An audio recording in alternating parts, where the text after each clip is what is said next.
Hello, everyone. My name is Shalini Shah. I'm from UC Irvine in California. Today, my presentation will be on mentorship that matters, the mentee experience. And then we'll consecutively talk about the mentorship or the mentor's experience. And I think we're going to have a fantastic panel to discuss what does mentorship look like in today's world? What are mentees looking for? Particularly, that's what I'll be discussing. And what are the qualities that define what a good mentor or mentee is? So I'll start sharing my screen. And thank you to IARS for inviting us. It's really, really exciting to share our data and our presentation with you all.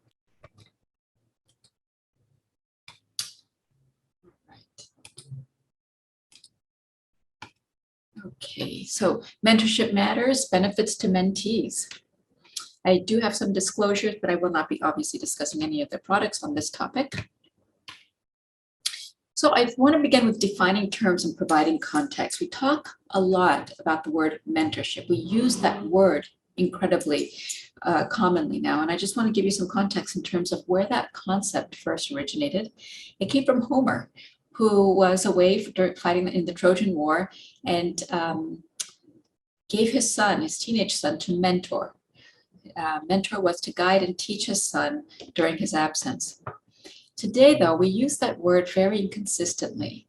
It's almost interchangeable with role models, supervisors, managers, or people of higher position, which is not the original intent. There is a discrepancy that comes to mind in terms of using the mentor-mentee relationship as it relates to age. Historically, a mentor has always been of older age than a younger mentee.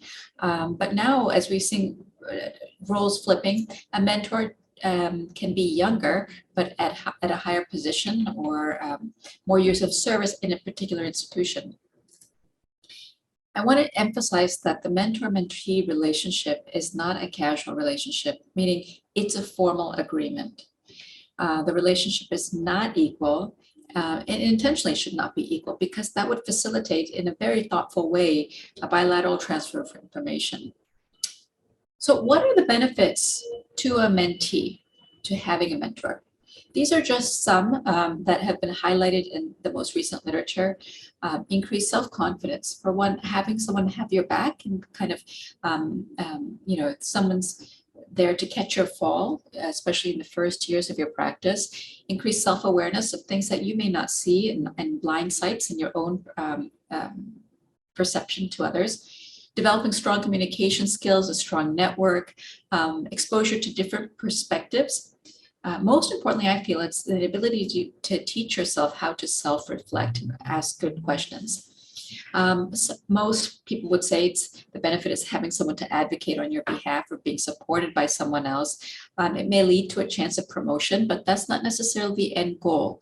The relationship should not be contractual, meaning the point is not to get to the next step in life or the next promotion, but really to facilitate information exchange, and it can lead to increased job satisfaction.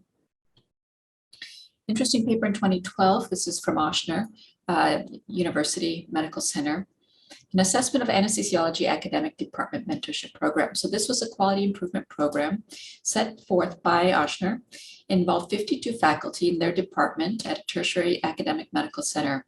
They have over 130 residents in that program. They conducted a pre and post survey, and in that survey, they found out 71% of faculty believed mentorship to be very important.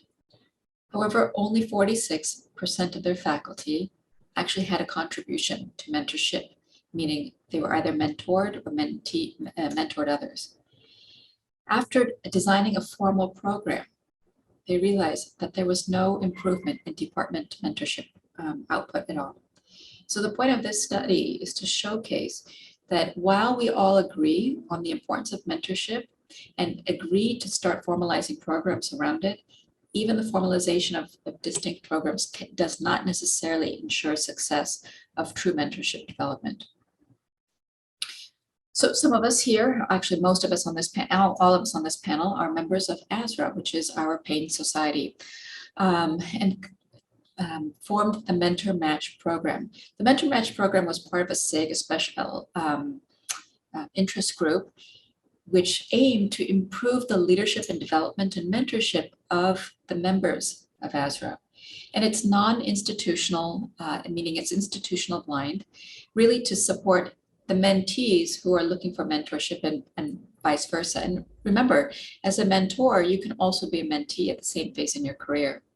So conducted a survey in which both the mentors and the mentees filled out some information. For example, as you can see here, highlighting your clinical area of interest is just one way of being matched, right? I have an interest in pediatrics, I have an interest in chronic pain, regional, POCUS, et cetera, et cetera.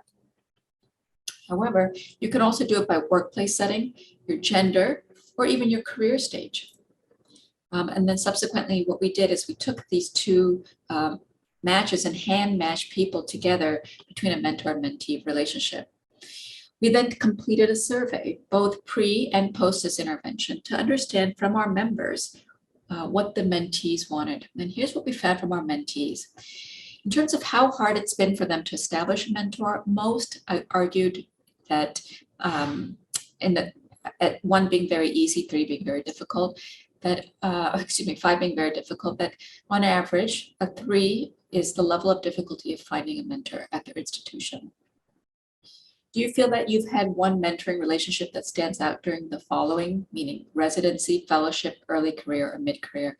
And by and large, as you can see, most of us receive the greatest amount of mentoring early in our careers during residency, and then the least in the mid-career generation. How comfortable are you pursuing a mentoring relationship on your own? And most, again, rated at 3 out of 5. How satisfied are you to this point with your career mentoring experiencing? Again, around a 3 in terms of our membership. Nearly unanimously, every single mentee mentioned that they would feel that a mentoring relationship would improve their career success. And nearly everyone said that a mentoring relationship outside of their own institution has significant career advantages. Again, nearly unanimously, nearly 95% of the survey responders felt that mentoring relationship outside of the institution enables for a more direct and honest dialogue or feedback, really highlighting our blind spots that we may not see in our own institutions. And about 90% of the surveyors felt that a mentoring relationship could help improve their personal life and our work-life balance. And I want to stress that one of the key findings that we have come across more recently, if you review the literature as well as from this survey, is that more and more of the younger generation, the mentees, the mentee cohort, is really striving for work-life balance. Does your institution job offer any formalized mentoring programs? About 65% of responders said no. And finally, have you ever had any formal training on how to find a mentor? About 85% of responders said no, no formal training on how to isolate or discover mentorship. When we survey these subjects pre-match, the primary goal from their mentoring relationship was mixed, almost equally. But you can see there is some common threads. You can see career development, leadership, and networking were slightly greater than the rest, although there was a strong focus still on manuscript peer review, on presentation skills, on quality improvement and research. We then surveyed these subjects post-match after they had adequate time to have a relationship, a meaningful relationship with their mentor. And these are the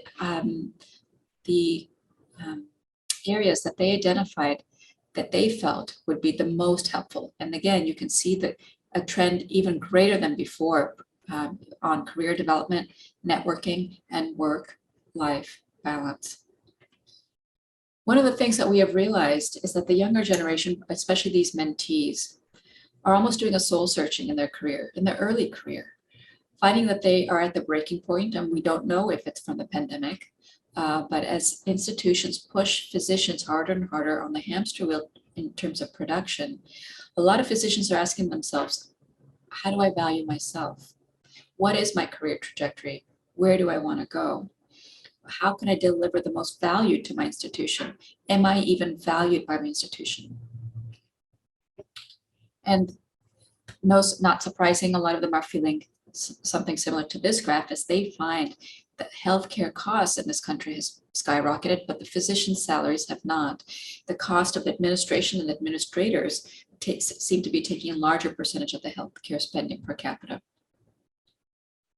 And that's not just administrator costs, but also facility costs. Hospitals are making more out of the physician's work, leaving physicians to feel even less disenfranchised.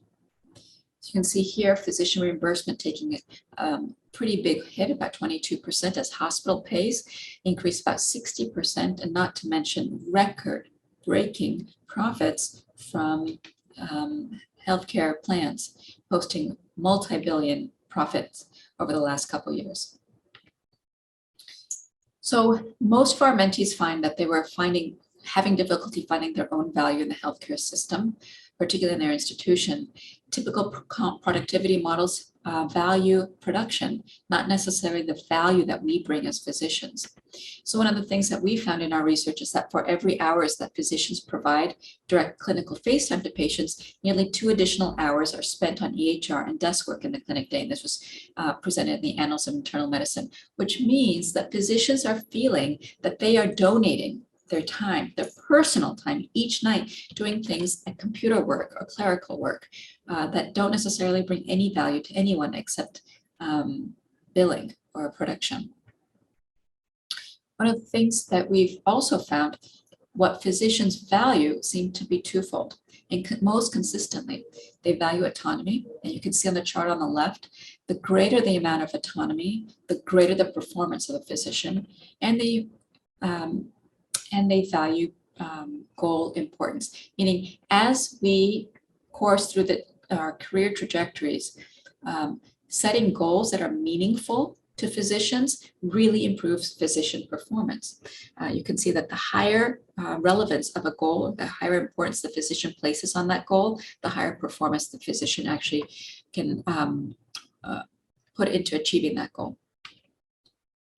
So in conclusion, in terms of mentoring mentee relationship, the benefit to mentees is that we need to understand this through a new lens. The current market forces in anesthesiology that shape mentee needs are changing.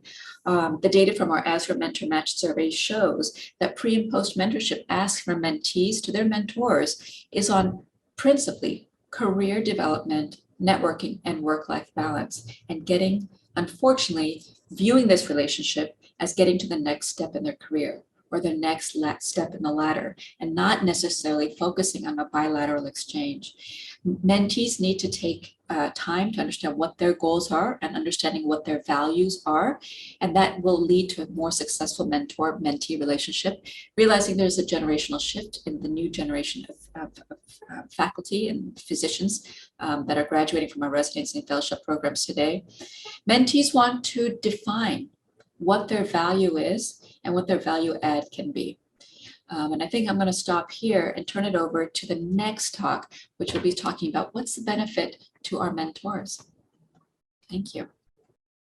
Hi, I'm honored to be a part of this panel. I'm going to continue the topic of mentorship, and I cannot stress the importance of mentorship in medicine and in anesthesia specifically. My topic is going to be qualities of effective mentors and mentees. And I have nothing to disclose.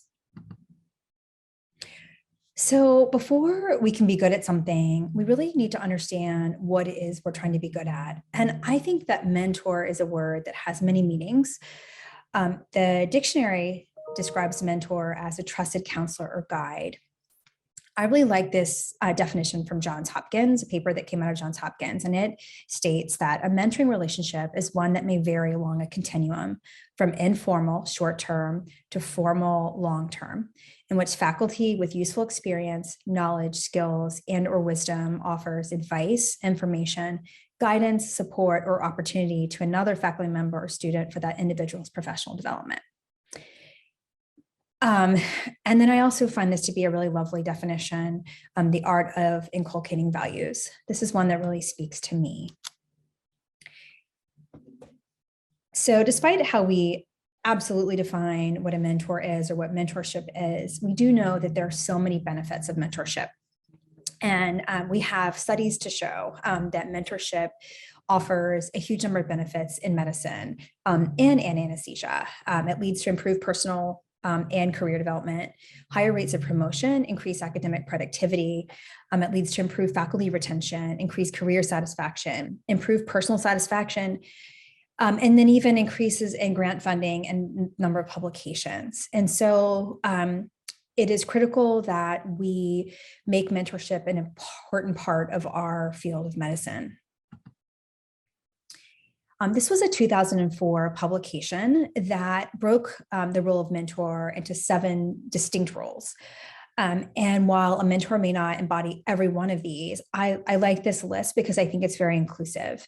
So the roles defined in this paper under the term mentor are teacher, sponsor, advisor, agent, role model, coach, and confidant. And I'm going to talk more specifically about the definition of sponsor and coach, but I really want to iterate the importance of role model, because I think being a good role model means being the best at whatever it is you're trying to accomplish, whether that's clinical medicine, whether that's research, whether that's teaching. So being the kind of person that you want others to emulate, or you feel worthy of being emulated, I think that is sort of the critical, most foundational component of being a mentor, is being that person that you would want other people to model. This was a JAMA article published in 2018, and it described 4 archetypes of mentorship. So mentor is sort of the term that we use, the more traditional relationship of mentor-mentee, and it really is focusing on the relationship. When we use the term coach, we're typically talking about focusing on a more specific issue or task. The term sponsor is often used sort of synonymously with advocacy. It means spending social capital or using one's influence on behalf of someone. And then connector is a term that's also used where it's basically someone who is helping a mentor find a mentee, or a coach and a mentee, linking them together. So these are just 4 kind of broad categories that are sometimes used when we talk about mentorship definitions. And mentorships can look many different ways. And there isn't really great data on the best or most ideal relationship. It can be one-on-one, or we can have mentorships that are in groups. We can have mentorship teams. They can be hierarchical, they can be peer-based, and they can even be virtual. And that's one thing I just wanted to touch on, is in this day and age of social media, and the ability to connect people throughout the world, your mentor might be somebody that you follow on Twitter that you may never have met, that might still be that person you look up to and that you try to model. So mentorship structurally can look many different ways. Also, mentoring relationships can be formal or informal. They can be assigned or chosen. And I wanted to touch on this. I think that this is sort of an interesting concept. Again, there's not a lot of evidence on which type of mentorship structure is best. There is some concern that a more formal assignment might lack that chemistry of a mentor-mentee that find themselves more organically. And that a mentorship that's assigned might be more forced and could actually have some negative connotations. Self-identifying your own mentor could be beneficial. What about gender, race, ethnic congruence? And having mentor-mentee relationships that have different genders or races or ethnic congruence could lead to growth from both the mentor and the mentee. It can add to diversity of thought. There is some thought that, for instance, a female who needs some mentorship on maternity issues, work-life balance, might benefit from a female mentor. Though I think more important than that is sensitivity of both the mentor and the mentee for the partner and their needs. Mentorships can be short in duration, long in duration. There's this concept of speed mentoring, which is sort of trying out with a mentor for 15, 30 minutes and moving around, just trying to see which match is best. And then trying to make it seem a little bit more spontaneous, but really sort of more of a contrived environment of trying to pick your mentor. And And then mentorships can occur in the same institution. They can also be long distance. This was an interesting study. This was an interview of 54 faculty members about what mentorship means. And throughout these 54 interviews, there were a number of themes that were kind of described repeatedly. And within that, one of the important ones was the characteristics of effective mentors and mentees. So I wanted to talk about that as well as the actions of effective mentors. So, after 54 interviews with faculty members about mentorship, what they found, the common themes were included reciprocity, mutual respect, clear expectations, personal connection, and shared values. And I think some of these are a little bit intangible. The one thing I wanted to point out is clear expectations and goal setting is pretty simple to do. And so this is something that really should be a focus because it's one of the more achievable components of mentorship. And that can look lots of different ways. This was basically a behavior-based inventory that was published in 2018. It was termed the CARE inventory, CARE standing for different areas of desired growth: clinical, administrative leadership, research, and education. And what this inventory does is it can be given to a mentee who is trying to determine what they are good at, self-reflecting, and then also what they hope to achieve. And so regardless of how you start a relationship in a mentorship sort of pairing, it's important to set some goals from the beginning. And so having a tool to sort of determine where you are now and parse out where you want to be is really important in the success of that relationship. This was a systematic review of all of the qualitative research on mentorship, and it looked at almost 8,500 articles, only 8 meta-inclusion, but they determined the major themes within all of the literature, and one of those is the desired characteristics and actions of the mentor and mentees, and I wanted to describe those, but they kind of broke down into personal, relational, and professional categories. So this is a list of the desired mentor characteristics. Some of the personal ones included altruism, understanding, patient, honest, responsive, trustworthy. The relational things that were desired were being accessible, being dedicated, sincerely wanting to help. And then the 2 professional desired characteristics were being senior, well-respected, and then having knowledge and experience. The desired mentor actions range from providing moral support to connecting, networking, to protection and advocacy. So these are all desired mentor actions. This is a really interesting paper that came out of UCSF. And what this was there was a Lifetime Achievement Award that was a mentee had to put forward a mentor for this award. And there were 29 nominations. And this included faculty in medicine, nursing, pharmacy, and dentistry, including 22 different departments. And there were 5 different reviewers who looked at all of the letters of nomination. And they looked for, kind of common themes of what made these mentors really stand out. And what they found was that there were consistent notes of important personal qualities. And these included enthusiasm, compassion, selflessness. We've seen repeatedly in a number of different papers. There were certain acts that these mentors did. So they acted as career guides, offering visions and tailoring that to the mentee. The mentors had strong commitments of time in frequent meetings. They also provided not just professional, but personal support and balance. And then the mentors were leaving a legacy of how to be a good mentor through role modeling. And so these are the themes that we kind of keep seeing with regards to what are the qualities that make mentors kind of excel. There's less data on good mentees, but a couple of the themes that I've seen in a lot of the reading that I've done are that mentees have to take initiative for cultivating their relationship. They have to be committed to the success of the mentoring relationship. They need to be passionate about succeeding in their own career. They have to be proactive, they have to be prepared, and they need to be able to self-reflect and reveal their own flaws. So the mentee can't do all the work, nor can the mentor. It really has to be contributions from both parties. What makes a mentorship successful also entails kind of measuring that effectiveness. And so there are a number of different ways to measure effective mentorships.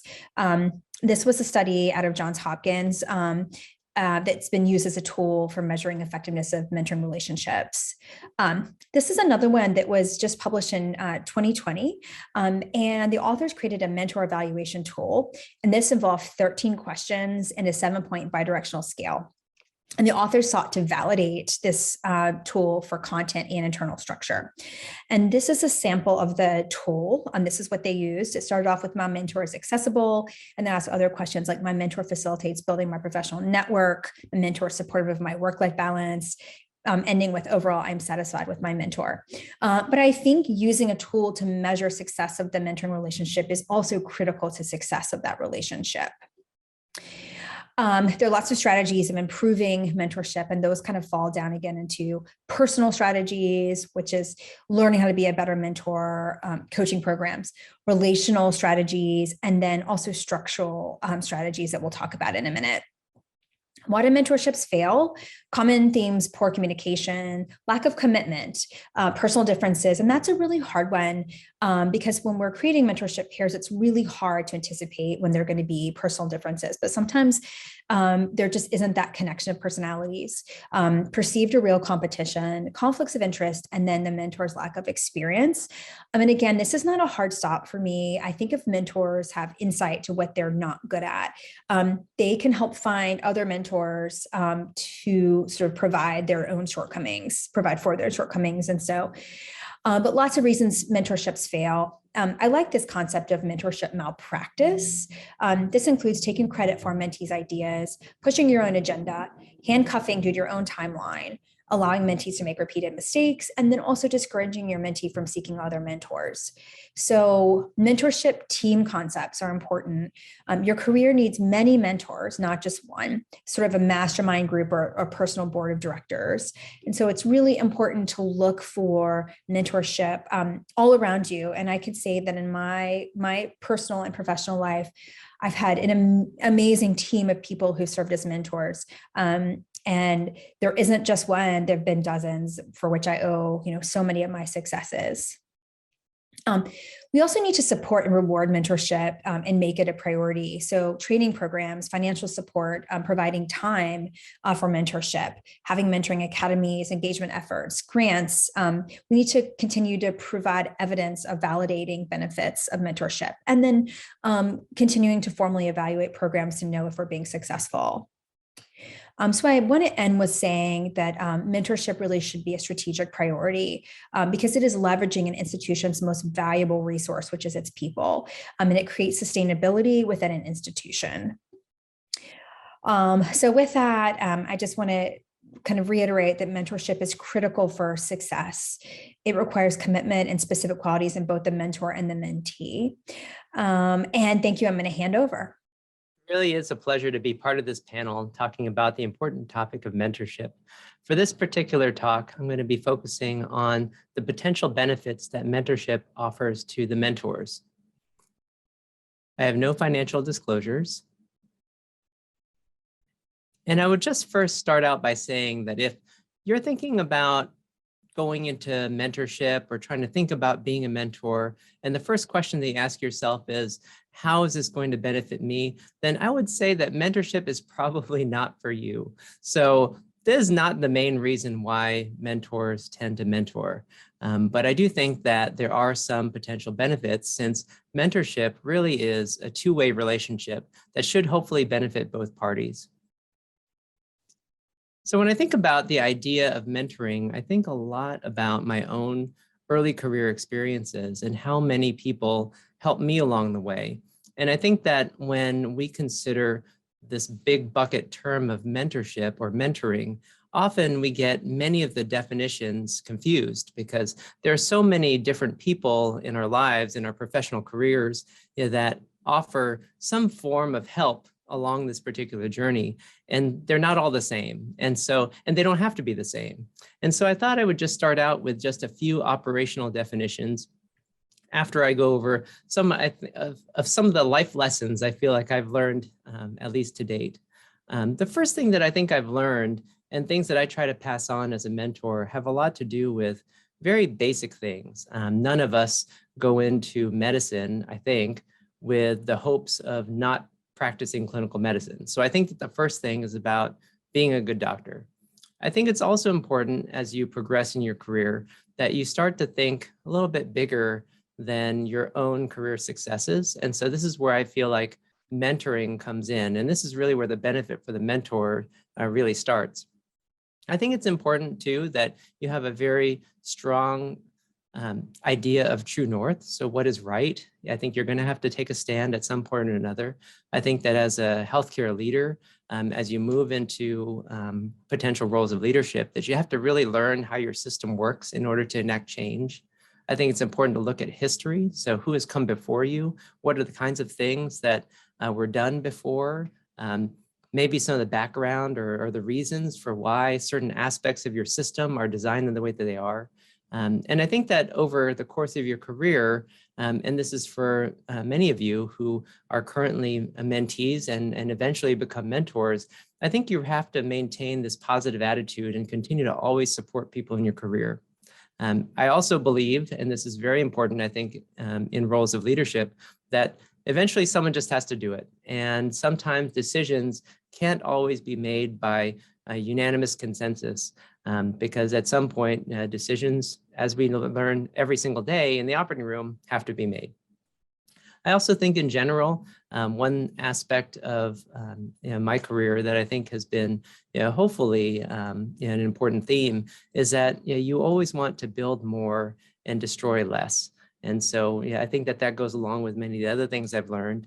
And it's also important to be visible. And a lot of the things that we do as anesthesiologists are invisible. And we're very commonly anonymous. But there are often times when much of the work that we do really does need a light shined on it. And so I think as a mentor and as someone who has helped guide other early career faculty and trainees along in their careers, I think you also have to try to point out to your mentees, when some of the work that they're doing is extraordinary and requires much more attention and dissemination, which I think will also help them along in their careers as well. One of these, this quote from Warren Buffett, I think really resonates with me. And it's this idea that you should always surround yourself with people who push you to do and be better. And I think this is true of mentors and mentees. And I think that part of that bidirectionality or that mutual benefit that comes from a mentoring relationship is the fact that mentors can also be inspired by their mentees, just as mentees can take inspiration from the careers of their mentors. So here are just a couple of operational definitions, which I think help set the stage for some of the things that I'll mention and that you'll often hear about the benefits and also the investment that it takes to be a good mentor. If you think about coaches, mentors, and sponsors, there can be overlap between these roles, but they don't have to be the same person. And so a quote that I think helps explain this in a very concise way is a coach talks to you, a mentor talks with you, and a sponsor talks about you. And so if you think about it, what a coach does is that coach provides guidance on developing specific skills. And so the coach actually doesn't have to necessarily be an expert in that particular domain. That person is really there to observe you and provide guidance on developing those skills. That person may focus on developing skills in multiple different domains and may have clients in multiple different industries. A mentor is someone who helps mentees navigate their careers. They often draw from their own experiences, and these may be formal or informal relationships with a mentee. Sponsors take the next step, which I think is using influence or using positions of leadership in order to help a person advance in terms of professional career development. And so this is the person who puts your name in for something or suggests you or talks about you and the importance of the work that you're doing in order to get you recognition and or opportunities in terms of your career. And so I think it's important to look at the way that these roles can be distinguished because having a great mentor or being a good mentor to a mentee does not necessarily mean that you're automatically pushing your mentee into roles of opportunity. Because as I mentioned, a mentor and a sponsor don't have to be the same person. The mentor really provides that knowledge with a mentee and has that communication regarding career development that's grounded on experience. And then the sponsor is the one who actually uses power and influence in order to put a person into a position of opportunity. So when we look at these roles, and these have been listed in multiple different articles and venues, the mentorship and sponsorship are fairly different. And I think that this is okay, especially as a mentor. Sometimes there's this expectation that the mentor will automatically find the career paths for their mentees. But remember that these don't have to be the same. And so if you're a mentee, then I think it's important that you have both. You have to have mentors, people who can guide you in different aspects of your career. And that doesn't mean that you just have one. You could have a mentor that helps provide guidance and experience based on their own lived experience in clinical care. Then you may have a mentor in research. You may have a mentor in improvement or in education or in committee service and administrative leadership. Sponsors can sometimes also be mentors, and mentors can also sometimes be sponsors. But as someone who is early career, it is very helpful to find those people in positions of influence who can be your sponsors and can put you up for different types of opportunities. I've had plenty of both in my career, and this is just a smattering, which is not comprehensive by any means, but I look back just at my career and tried to find certain people just out of memory, people who have either put my name up, who are my sponsors, people who have been mentors, who have provided me great advice and to whom I go for advice. And I'll tell you, I was only looking to put together one slide and it filled up right away. And so I think if you talk to anyone who's been in a position of mentoring another person, that person will easily come up with a full slide like this without a lot of thought, because it really takes many people and their selflessness to help develop a new person's career. So to me, I think that a big part of being a mentor today is really trying to pay it forward and trying to identify those and help guide new careers for hopefully the next generation of leaders in our field. But here's a quick summary of some of the benefits of mentorship. So there are benefits to the organization, which I think is very important to first discuss, because I think any organization really needs to have a culture of mentoring because it helps facilitate growth. It helps potentially develop new leaders. You need to have succession planning for an organization to be successful over the long term. It also shows that you have a visible commitment to your staff. So if you're trying to recruit and retain new staff, then I think having a mentoring culture, I think, is really key, because that's what people want when they start to develop in their professions. I think it's also important because it keeps a lot of the institutional knowledge within the organization, as opposed to losing people to other organizations. You can continue to build, and I think that's really critical. Having a mentoring culture means that people not only learn about their profession and develop in their careers at a place, but then they continue to develop new leaders, and that institutional knowledge carries on. I think to the mentor, to the individual, the one who's spending the time with a mentee, I think there is a lot of professional satisfaction and fulfillment.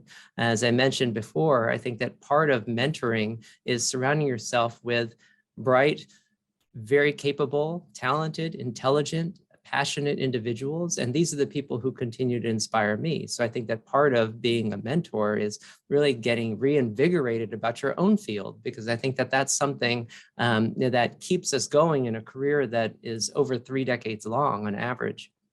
I also think it's important that you look at benefits to the mentor in terms of finding new perspectives, because I think as a mentor, oftentimes you may be very comfortable. The reason you become a mentor or are selected as a mentor is because you're successful in a particular area.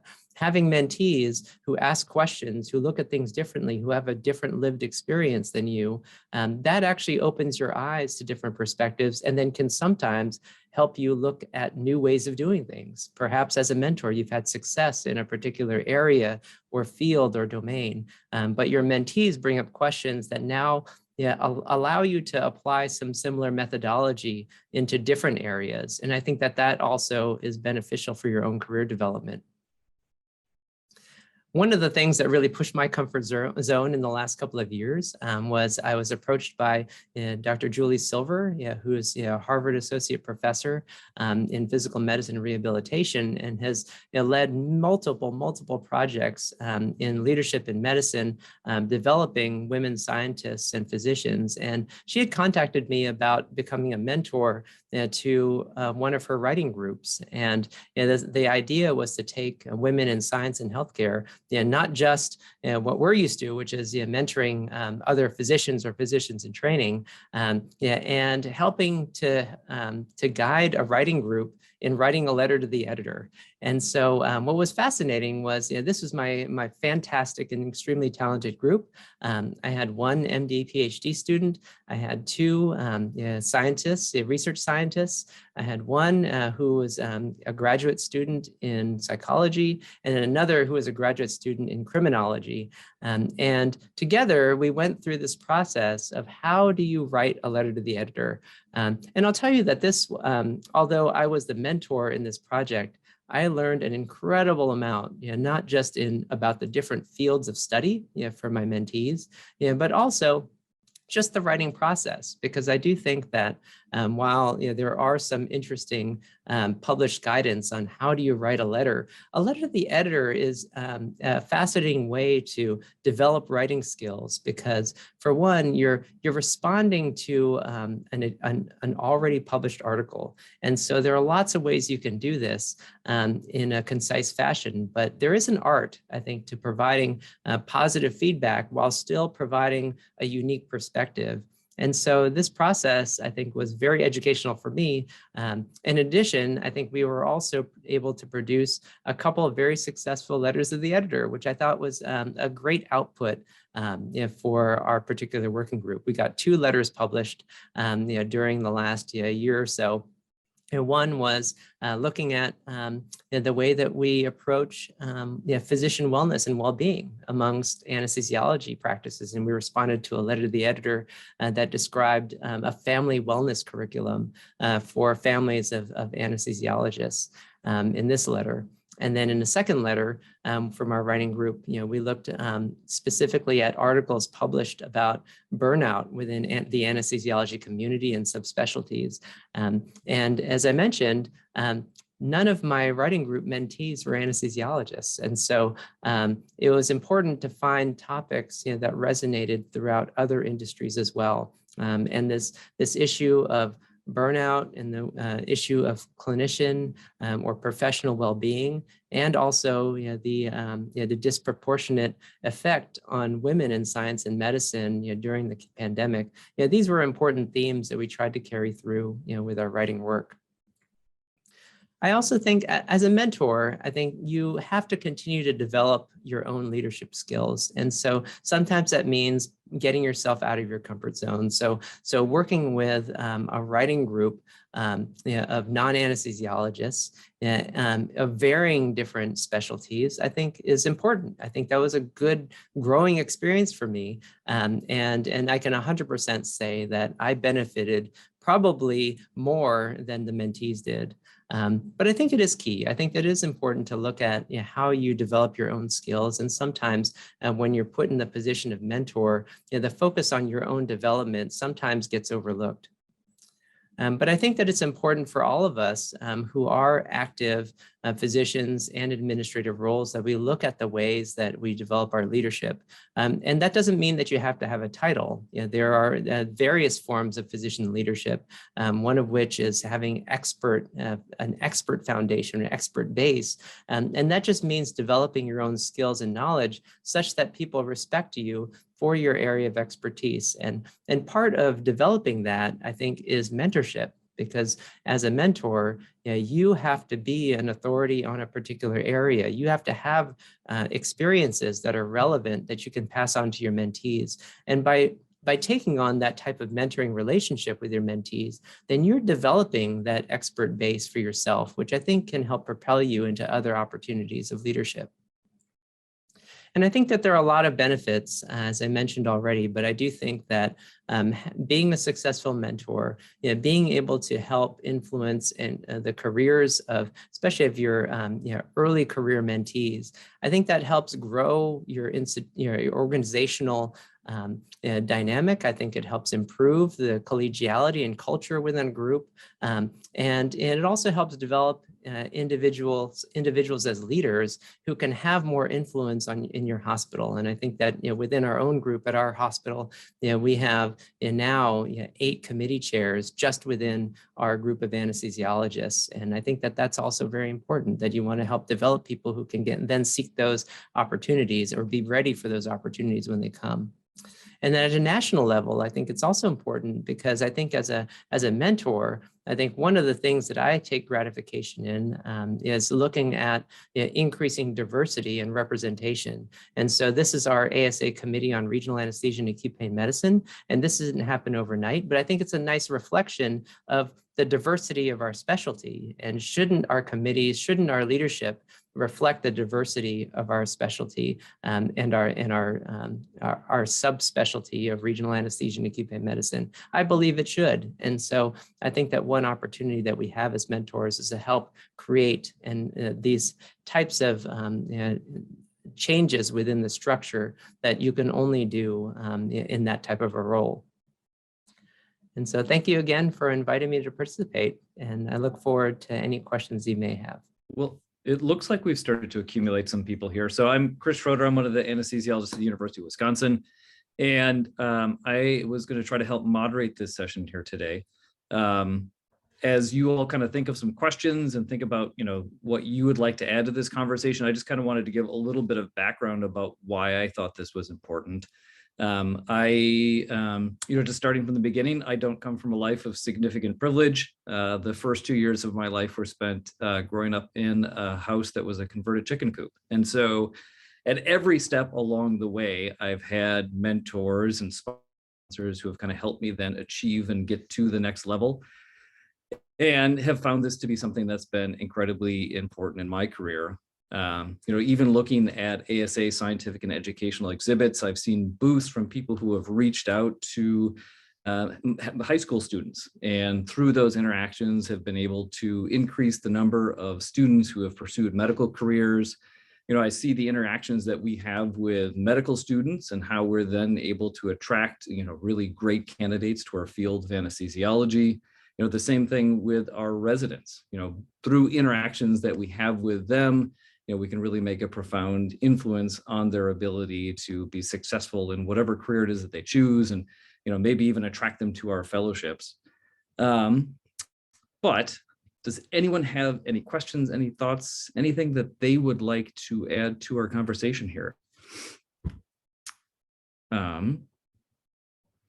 Just kind of starting off, a little bit for me, when I have had these successful mentorship relationships with either students or in people who have been mentoring me, a lot of times what I found is that, these people have taken, the mentees that have been successful really have taken a significant interest and have been upfront and hardworking, holding up their end of the bargain with these mentorship relationships. A lot of times that's what's made it successful. I think I've benefited a lot from these mentee relationships. I can think of one recently where I've worked with a medical student who had an interest in machine learning and artificial intelligence. And through working with him, we were able to kind of develop this new platform to perform basically really quick and on the fly meta-analyses. But, certainly this was knowledge that I didn't have, and it was only through working with him that, we were able to kind of do this thing. Dr. Shaw, Dr. Schilling, have you really kind of noticed any attributes with mentees that make these relationships more successful? I can start. One of the things that I have learned, but also through our mentor match data, is that sometimes it helps, sometimes, not always, but sometimes it helps when the mentee knows what they're trying to achieve or what skills that they're trying to improve on, because otherwise it becomes so broad. Oh, mentor, great mentor, distill your information on me. But when you can can kind of target into what it is that you're trying to learn? Is it research writing? Is it, to Ed's point earlier, administration, society work, things like that? Is there a specific goal that you're trying to achieve?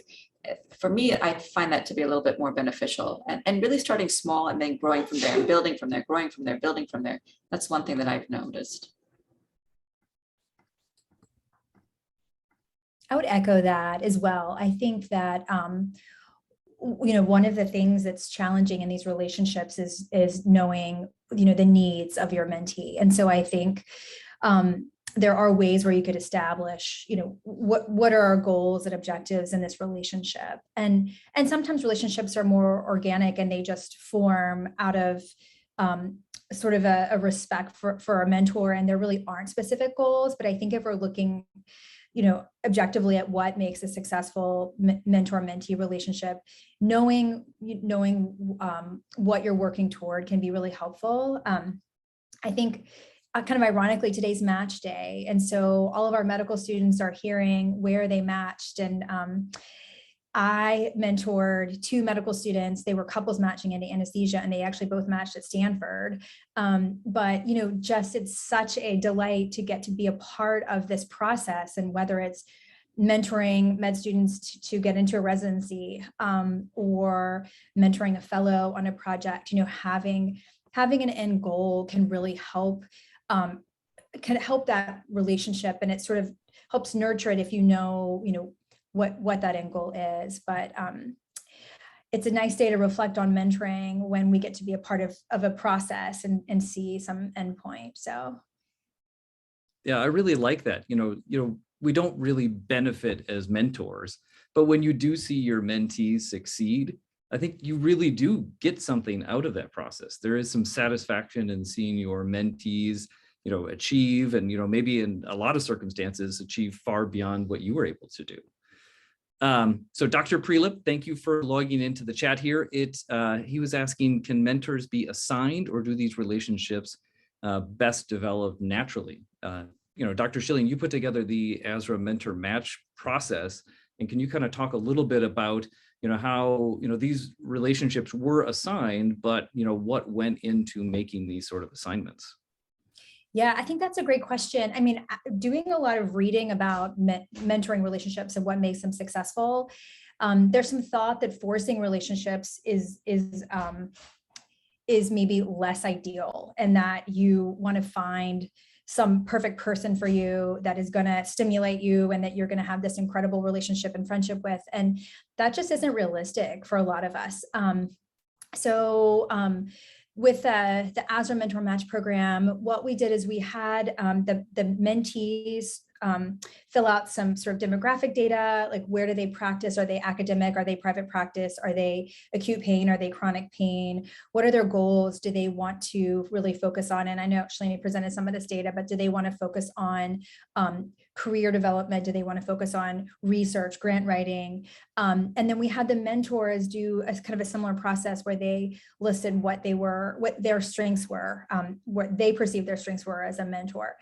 And when I was making the matches, I looked carefully at, well, these people are both in academics, and this person really has a strength of understanding how to engage in work-life balance, but they also are interested in advocacy and teaching about advocacy, and that's what this mentee is looking for. And so there have to be, I think, some sense of commonality, either of what you're trying to achieve or just some sense of commonality. And so that is, kind of how I made the matches based on what does your practice look like? What is the setting of your practice? What are your needs? And some of the matches really took off. I mean, some really beautiful friendships were created in this process. And some mentors and mentees may never talk again after the match ends. And so, you can't create the chemistry, but I think trying to match based on needs and talents can be helpful. I love other people's opinions. We're about to start our second match process, and I'm in the process of trying to make the matches. And I'm playing matchmaker. I mean, it's kind of fun to see, because I think there's some really positive things that have come out of the first official match, which is now concluded. I would just add, I mean, I think that there's no perfect way to do this. I mean, I think that over the course of your career, I think that you will just develop, think of it as your own personal board of directors. You're going to collect mentors in different areas based on where your career goes. So I think the concept of having a mentoring program, even if it's assigned, I think it just gives, I think, the exposure to a different perspective. It's someone who can share experiences, who can also listen. And so I think sometimes, we're very outcomes focused, I think, as anesthesiologists, as physicians. But I think that just generating that relationship and new connections is the outcome. And I think that it's a good start. And then it also helps you to feel confident, I think, especially in early career, to feel that you can reach out to other people. And maybe that confidence from the initial match, I think, helps you to reach out to more people and then start to create that board of directors. Yeah. So Dr. Mariana, I don't know if you remember this, but at one point in my career, I had reached out to you for some distance mentorship, and you were incredibly gracious and amazing about it. But if you are a faculty member right now and you're in an institution that doesn't have great local mentorship opportunities, do you guys have any advice on, how you can reach out to mentors, maybe outside of your department? Maybe you see there's a surgeon that might be a great mentor somewhere, or someone who, you see in a national organization who you think would be really, really great and helpful in your career. What advice do you have for reaching out to these people? I mean, I would just say that you should just feel confident. I mean, there's so many ways now to either connect with people by email. I get direct messages on Twitter, Instagram. I got one recently just asking, like, are you going to be at the ASRA meeting? Can we meet up? Just feel confident that you can do that. And I think if people turn it around, I mean, I know Chris and I started doing this from a distance before it was cool, before everyone was doing it from a distance like we do it now. And I think the surprising thing, and which I hope is always a good surprise, is that when you reach out to people, I think for one, I feel very privileged when people ask me for advice. They just want to set up a meeting. I just had a couple in the last 2 weeks, just people who work at other institutions in the country, and they just want to touch base. So we set up a Zoom call and spent an hour just talking about what they're doing right now. So I think just feel comfortable reaching out to people however way you feel comfortable.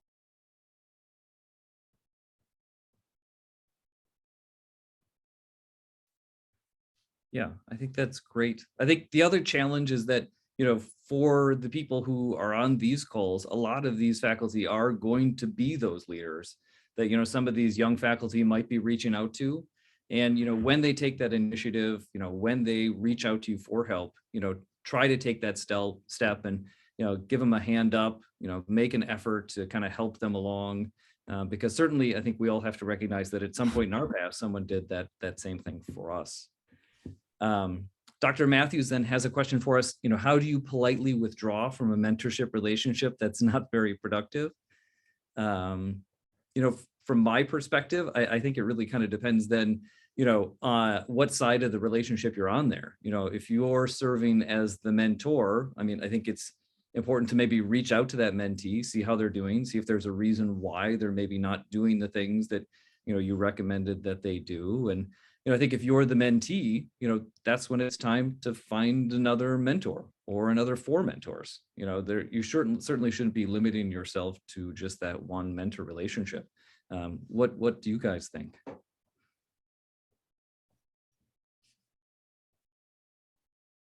Dr. Shelley? I mean, I think it's awkward. It's really hard to end a relationship. Uncoupling a mentorship pair can be really hard. But I think in order to be maybe more successful the next time, it's important to have those honest conversations and to say, thank you. Well, I guess depending on which side you're on, but, certainly if you're a mentee, showing appreciation and gratitude and thanking them, and maybe having some constructive conversation about what's gone well, but what hasn't gone well. And I don't, I think it can be really hard from a mentor standpoint. I think if the relationship isn't working, particularly if it's because the mentee is disengaged, I think giving that feedback is really important. Because I think, so that mentee has an opportunity to sort of self-reflect and better understand why it was unsuccessful. I think to be honest with them and why that relationship didn't work is really important.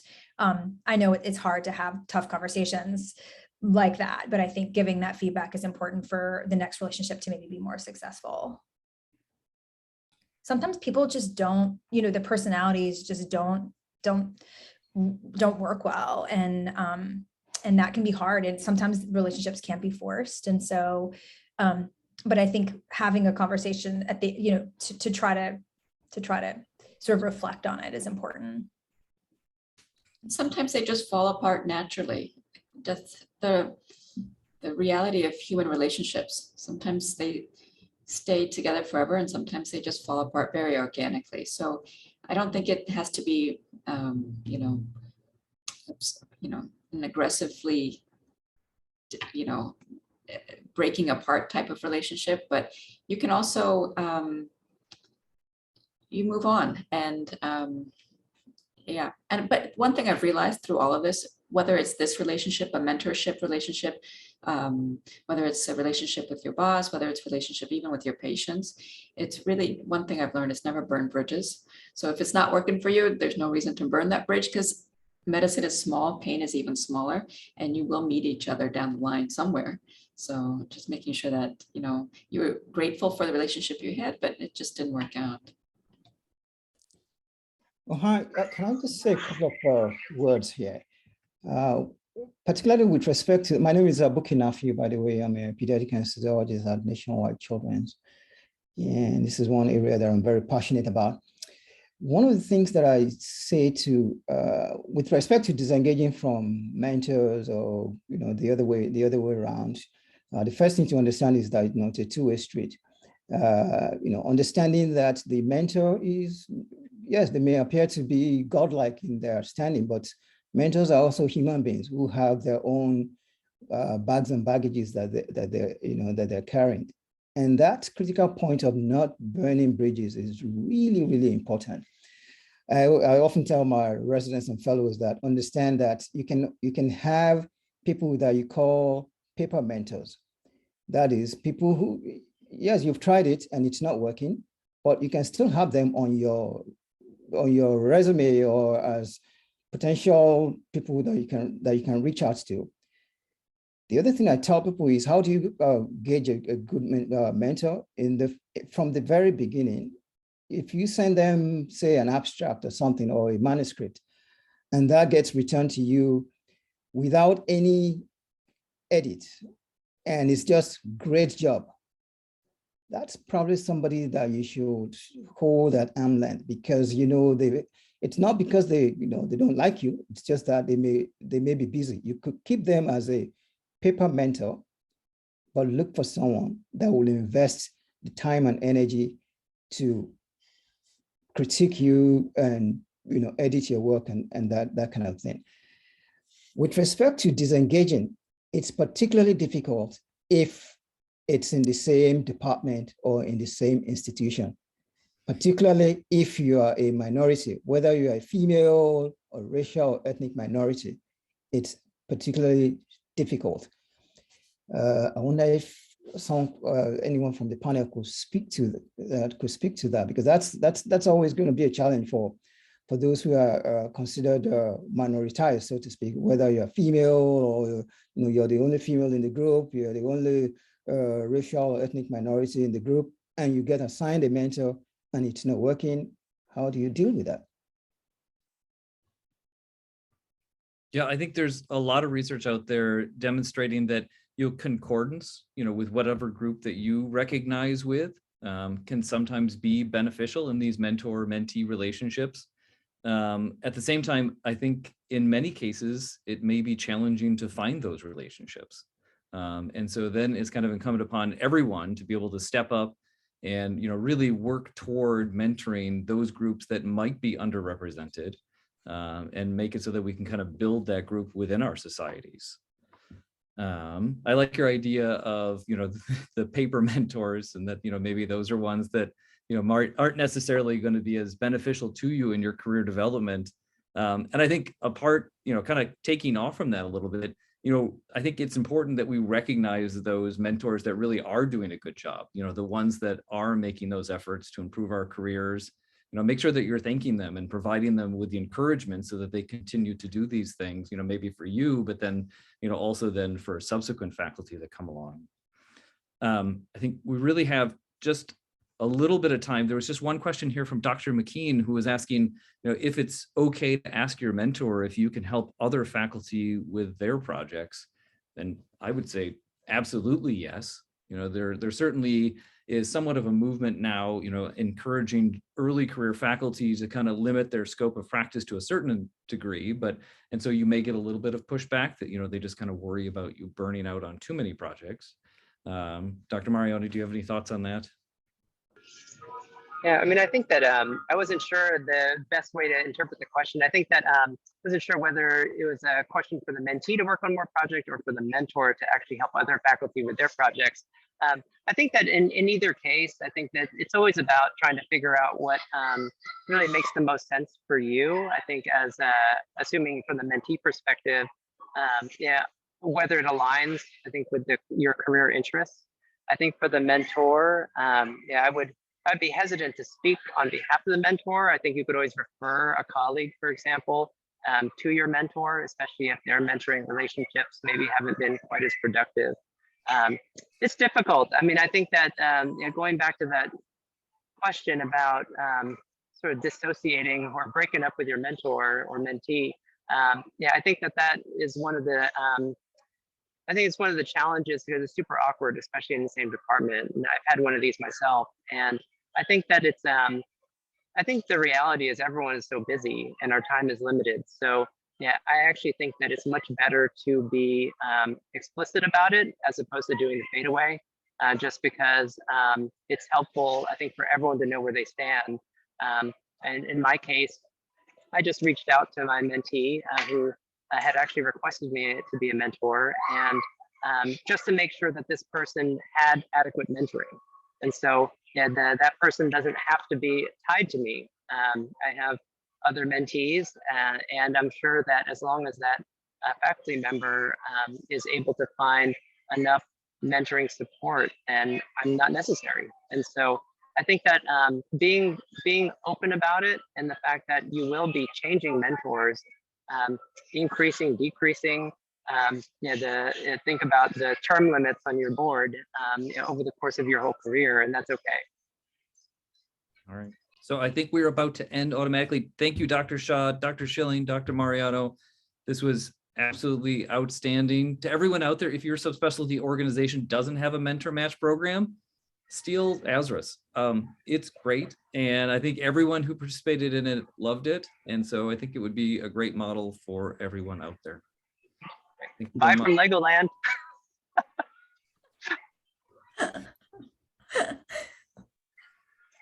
We're all jealous.